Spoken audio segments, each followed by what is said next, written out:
Hello. In this movie, I just want to take you through this bottom section of the main menu, these 6 buttons here. Now the left hand side is all about helping you get the most from the game, teaching you from the very basics right the way through to the very deep core rules. But all you need to start is the basics. Now if you just installed the game and you've started to play it, you'll recognise this screen as being one of the first that is displayed. Now the basics will run you through the very simplest, lowest level of requirements, just to simply move units around and engage in combat. So we'll go back to the first page where we give the game some historical context and then show the objectives of the two sides. Here we point out what the different elements, the different symbols on the counters actually mean, the terrain and how it affects your units, how to move units from one area to another, and what happens when you have a battle, what panels open up, what the symbols mean, what the graphs show. And last but not least is some additional information about exploitation moves, about the area control, about how to supply units, and some pointers as to how the daily briefing and calendar can be of help during planning. And you can press close to exit. So if you're new to playing iPad war games, the basics section will give you enough information to hit the ground running, to get over that initial hurdle of not knowing what you're doing. But even for a seasoned war gamer, you may find some extra little bits of information in here which you find quite useful. So it's well worth going through the basics. The next button down is the tutorial. Now the tutorial is another step up in detail. Now this is quite a comprehensive step-by-step walkthrough of everything from selecting an area to selecting a unit, what the information on the units actually means, how to enter combat, how to resolve combat, and so on. So if you prefer it when somebody else teaches you how to play a game, this is probably the best way to go. Now the next one down is what we call help, but is in fact the full rule set of the game. Now while this will mostly be of interest to hardcore wargamers, anybody can benefit from a deeper understanding of what's going on below the hood. So we've started off with this cut down rule summary. You'll notice we've got these tabs at the top of each page so you can quickly find the area that you need. Next one down is interface hints, and in here you'll find descriptions of menu panels and the different gestures you can use to manipulate the game's interface. Next is the strategy guide. This is something you all want to read. Now the AI obviously understands all this, but when you go to play online against a human opponent, you can guarantee they'll have read this. Because the two sides play very differently, we've broken it into the two sections, one for Axis, one for Allied.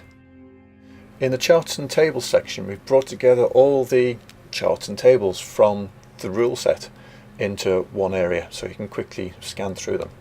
In here you'll find a cornucopia of terrain effects panels, combat resolution tables, retreat tables, victory threshold tables, everything a wargamer could want, which leads us on to the real meat, the full rules section.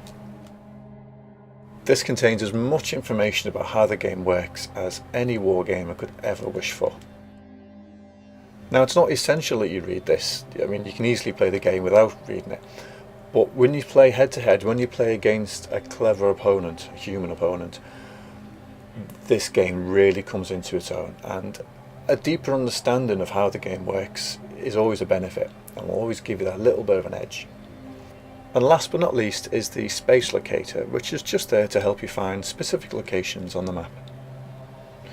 So the first button on the right hand side is settings.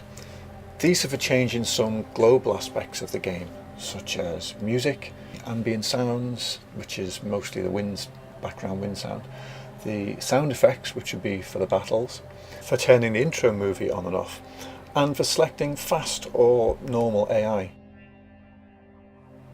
Now the difference between fast AI and normal AI is purely cosmetic. The fast AI will quickly make its move and that's it. The normal AI has more of a personality, there's more of a feeling of playing a human opponent. They'll take some time to think, time to deliberate. It's a generally more laid back gaming experience. Next is the section that we're all quite passionate about, and that's the history of the real Bulge, what actually happened in the freezing cold December of 1944 in the Belgian Ardennes. As well as the many wonderful archive photos, we've drawn a few maps for you as well to explain just how we came to be in the Ardennes and how did events actually transpire on the ground in comparison to what was the original plan to attack Antwerp and drive a wedge between the British and the American forces. So as you can see, we've tried to give the game some historical context, and in due course we'll be adding some links to our website for those who want to investigate a little bit further. And the last button on the right is credits. The left hand side shows a list of people who were involved in creating the game, and the pictures behind are the actual core development team. But the right hand side is kind of the most important part of the credits. We want to say a big thank you to everyone who's contributed via Kickstarter and has helped us, and we've put all your names here. The warmth and enthusiasm, the advice, the general encouragement from Kickstarter contributors and also games players from the geek and consim world. We've had messages and emails of support and encouragement from all over the place, and it's been fantastic and we've loved it. And we just want to say a big thank you to everyone who's supported us and helped us, and particularly our families who have had to live with us for the last few months. Thank you all very much.